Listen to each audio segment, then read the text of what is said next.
আগামী 12ই ফেব্রুয়ারি নির্বাচন। আমরা গত 17 বছর যারা ভোট দিতে পারে নাই, আমরা যারা নিশিরাতের নির্বাচন দেখছি, আমরা আমির নির্বাচন দেখছি, আমরা ভোট চুরি দেখছি, ভোট ডাকাতি দেখছি, এমন কিছু নাই যে আমরা দেখি নাই, সবই দেখা ফেলছি। এখন 12ই ফেব্রুয়ারিতে একটা সুষ্ঠু নিরপেক্ষ নির্বাচন আমরা দেখতে চাই নাকি? এই আন্দোলন সংগ্রামে বাংলাদেশ জাতীয়তাবাদী দলের বহু নেতাকর্মী আহত হয়েছে, জেল খেটেছে, মিথ্যা মামলায় তারা জেলে ছিল। স্বৈরাচার বিরোধী আন্দোলনে আমাদের নগরকান্দায় আমরা মারুফকে হারিয়েছি হরতালের সময়, পুলিশের গুলিতে সে মারা যায়। তারপরে আমাদের বহু নেতাকর্মী বাসায় থাকতে পারে নাই, পরিবার নিগৃহীত অবস্থায় ছিল, বহু অত্যাচার অনাচার তারা সহ্য করেছে। এই এত বছরের পরে আমাদের একটা সুযোগ হয়েছে ঐক্যবদ্ধভাবে সবাইকে সাথে নিয়ে নগরকান্দা এবং সালতার উন্নয়ন করার। এই উন্নয়ন আমরা সালতা উপজেলার উন্নয়ন আমরা তখন করতে পারবো যখন আমরা একটি সুষ্ঠু সুন্দর ভোটের মাধ্যমে নির্বাচিত হয়ে সংসদে যাইতে পারবো। আপনি সিদ্দিক চেয়ারম্যান যখন বক্তৃতা দিচ্ছিলেন তখন চয়ন ভাই বলছিলেন আমাকে যে এখানে একটা রাস্তার অবস্থা খুবই খারাপ হয় নয়াকান্দি গ্রামে। তো গর্থি ইউনিয়ন তো ভাই আপনাদের, আমি আর কি বলবো, আপনাদের সাবেক এমপির ইউনিয়ন। এই রাস্তাকে আমার পিছনে আমার বোন বলতেছে এই রাস্তা করে দিতে হবে। তা এখন আমার বোনরে আমি, এটা আপনারা সবাই সামনে বসে, আমার একটা বোন পিছে বলতেছে এই যে দেখেন বোন, আসো সামনে আসেন। এই বোন বলতেছে রাস্তা করে দিতে হবে। এখন কি উপনেতা, অনেক বছর উপনেতা, এমপি, এখন আর কি বলবো, আমাদের তো কোনো ক্ষমতাই ছিল না। এখন এত ক্ষমতাধর মানুষের ইউনিয়নে যদি একটা গ্রামে আমার বোন যদি হাইটা না যেতে পারে কোথাও, তাহলে এটা কোনো হইল কিছু? আমি কথা দিলাম, আমি যে হারে জিতে যাই হোক এই রাস্তা হবে ভাই, এই রাস্তা হবে। কারণ এটা অত্যন্ত দুঃখজনক। আমি খালেদা জিয়ার কাছে আমরা ঋণী, উনি উপজেলা করে দিচ্ছে, এবং মুকুল আমাদের বীর মুক্তিযোদ্ধা মরহুম মুকুল চাচার কাছে আমরা ঋণী। গর্থি ইউনিয়নে অনেক উন্নয়ন উনি করছেন। আমার বাবা যতদূর পারছে, যতদিন বেঁচে ছিল উনি কইরা গেছেন। এখন যদি একটা রাস্তা না হয় থাকে এই গর্থি ইউনিয়ন একটা ভিআইপি ইউনিয়ন, সেখানে তো অত্যন্ত দুঃখজনক কথা। ইনশাআল্লাহ আল্লাহ যদি আমাদের কপালে রাখে বা আপনার ভাগ্যে রাখে, আমার তৌফিক আল্লাহ দিবে, ইনশাআল্লাহ এই রাস্তা হবে। ওনারা একটা সুন্দর মসজিদ করেছেন এখানে, বলছিল চয়ন ভাই, খুব সুন্দর একটা মসজিদ। আমি আপনাকে সাধুবাদ জানাই যে উনি ওনাদের মানে অত্যন্ত ভালো চিন্তা থেকে এবং এই অত্র এলাকার মানুষের জন্য, আমাদের এখানে যারা আমাদের আলেম ওলামারা, আমাদের মুসলমান, আমাদের গুণীজন মুরব্বীজন আছেন, সকলের জন্য, আপামর জনতার জন্য ওনারা একটা মসজিদ করেছেন। আমি আপনাদেরকে ধন্যবাদ জানাই।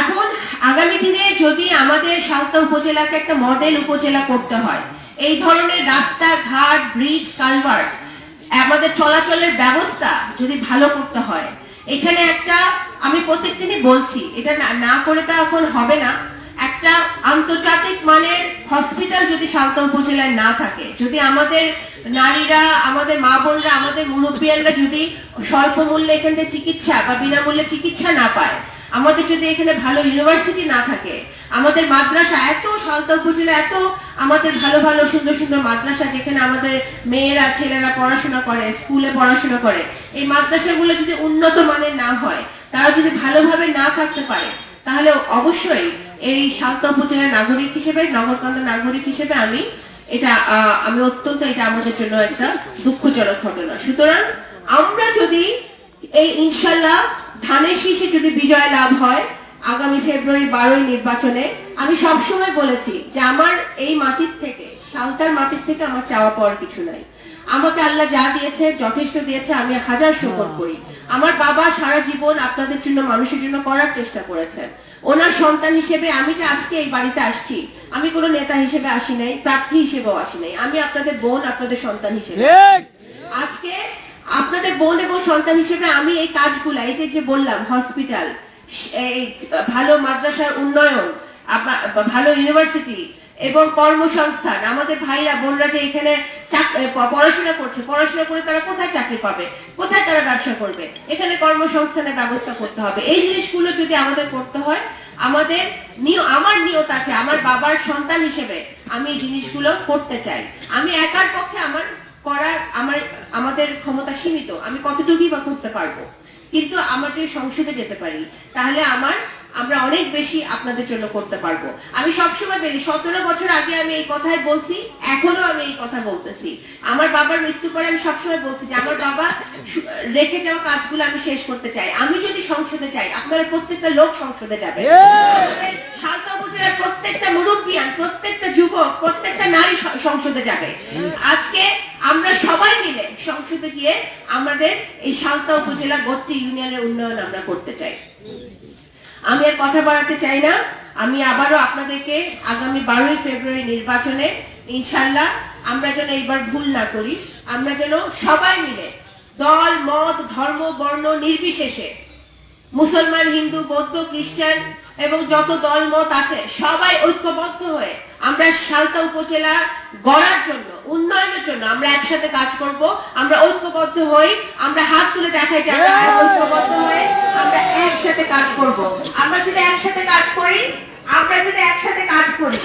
আমার বাপ, এটা আপনাদের বসার সামনে, আপনারা কখনো শুনছেন যে ওবায়দুল রহমান সাহেব এমপি ছিল আর কোন লোক, কোন নগরকান্দা সরকার, কোন মানুষ যে দলেরই হোক অন্যায় ভাবে জেলে গেছে শুনছেন? মিথ্যা মামলা খাইছে শুনছেন? আমার বাপের আমলে এগুলা হয় নাই।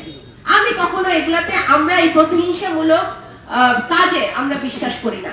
আমরা মনে করি যদি আমি আমার মানুষকে কাছে টেনে নিতে পারি, আমি তাদেরকে স্নেহ দিতে পারি, ভালোবাসা দিতে পারি, সম্মান দিতে পারি, সবচেয়ে বড় কথা সম্মান। আমি যদি সবাইকে তাদের প্রাপ্য সম্মান দিতে পারি, তাহলে আমরা সবাই, আমাদের সবচেয়ে বড় পরিচয় হচ্ছে আমরা এই মাটির মানুষ। এর চেয়ে বড় পরিচয় কিন্তু আমাদের নাই। সুতরাং আমার সাথে আপনাদের আত্মার সম্পর্ক, নির্বাচনের সম্পর্ক না, রাজনীতির সম্পর্ক না। এই সম্পর্ক 12ই ফেব্রুয়ারির পরেও আমাদের 13, 14, 15 সারা জীবন এই সম্পর্ক থেকে যাবে। তো সুতরাং আপনারা ভালো থাকবেন, সুস্থ থাকবেন এবং আগামী নির্বাচনে আমরা ইনশাআল্লাহ ধানের শীষকে জয়যুক্ত করব সবাই মিলে। এবং আমার জন্য দোয়া করবেন যেন আমি আপনাদের পাশে থেকে, আল্লাহ তাআলা আমাকে এতটুকু তৌফিক দেয় আপনাদের পাশে থেকে আপনাদের সেবা করতে পারি। আসসালামু আলাইকুম। বাংলাদেশ জাতীয়তাবাদী দল জিন্দাবাদ, গত্রী ইউনিয়ন জিন্দাবাদ, শহীদ জিয়া অমর হোক।